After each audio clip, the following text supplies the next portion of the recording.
America ఎన్నికల్లో మొన్నటిదాకా బైడెన్కి ట్రంప్కి మధ్య గట్టి పోటీ నడిచింది. కానీ ఎప్పుడైతే ట్రంప్పై బుల్లెట్ పేలిందో అప్పటి నుంచి సీన్ మొత్తం రివర్స్ అయిపోయింది. ఇప్పుడు తనకి తిరిగే లేదంటున్నాడు ట్రంప్. దెబ్బ తగిలిన చెవికి బ్యాండేజ్ వేసుకొని బ్యాండ్ మోగిస్తున్నాడు.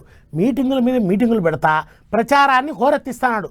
ఆ ఊపు చూస్తా అంటే ఈసారి వచ్చేది ట్రంపేనేమో అనిపిస్తుంది చాలామందికి. ఆ ట్రంప్ సంగతి ఏందో ఒకసారి కనుక్కొనొద్దాం పదండి.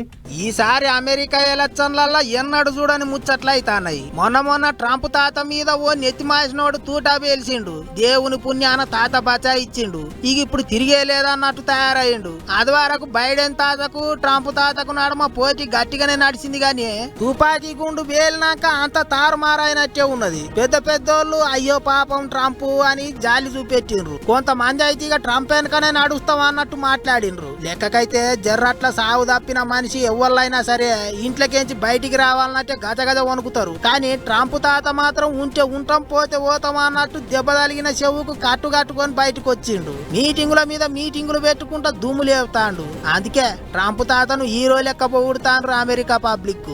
ఇది ఇట్లుంటే ఇంకో దిక్కు బైడెన్ తాతకు ఏండ్లు మీద పడి ఏం చేస్తాడో ఆయనకే ఎరకైతలేదు అంటారు. నడుచుకుంటానే జలకులు ఇస్తాడట. అందరో దిక్కు మాట్లాడుతా అంటే బైడెన్ ఇంకో దిక్కు చూస్తాడట. ఆఖరికి ఏంటికొచ్చిన తిప్పల పెద్ద మనిషిని పోటీలకేంచి తప్పుకోమని రాదుర్రే అని సొంత పార్టీ వాళ్ళే ఇప్పుడు బలవంతం చేస్తానరట.